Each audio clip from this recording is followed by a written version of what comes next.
My TAs are Nick and Dr. V, and today I will be demonstrating how to use a Bunsen burner properly. So to begin, we have our setup, as you can see here. Before we light the Bunsen burner we want to make sure that our surroundings are clear so that we don't accidentally catch anything on flame.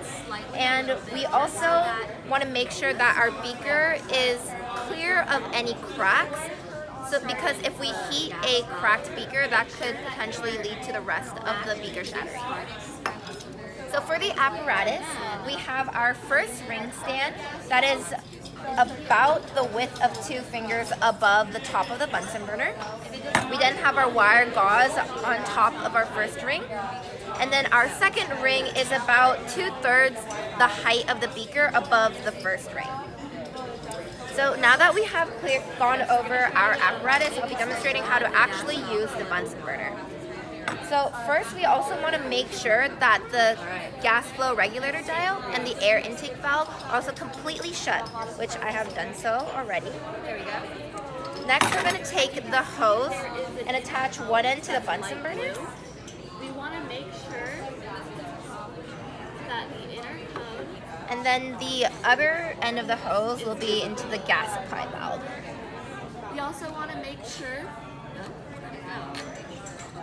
before we actually create a flame, I want to make sure that the striker is working, and the spark shows that it is. So now that I know it's working, I'm going to be opening the gas flow regulator dial about 1 full turn, and the air intake valve just slightly.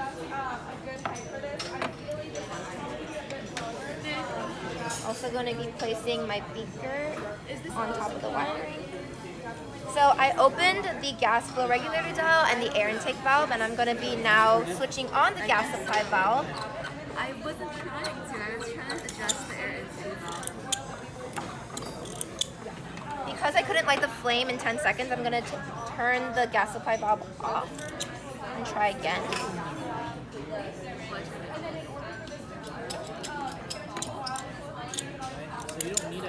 Now I have a flame. So what I want is a nice light blue cone. And so in order to do that, I'm going to be adjusting the air intake valve.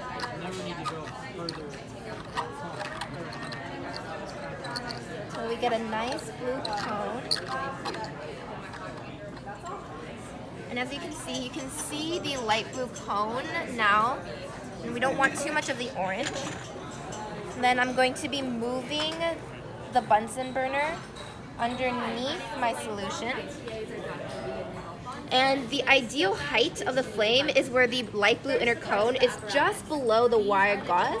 And I'm going to be turning the gas flow regulator dial in order to get the height of the flame to be right under. Now this looks like a pretty good flame because we have the cone and also the height is good. So I'm going to let my DI water warm up for a little bit.